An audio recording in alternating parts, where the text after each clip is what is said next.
So look at this Wi-Fi in my Redmi phone, and here if I turn on the Wi-Fi, it is not turning on now, and the signal or the Wi-Fi strength is showing there.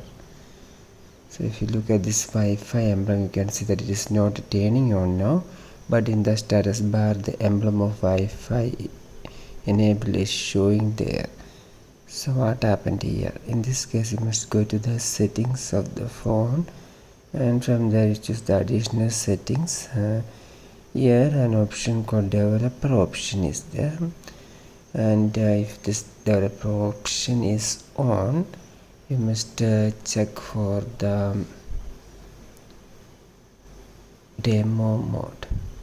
So turn on the demo mode, and here look, if the demo mode is on, then the Wi-Fi and everything is shown here.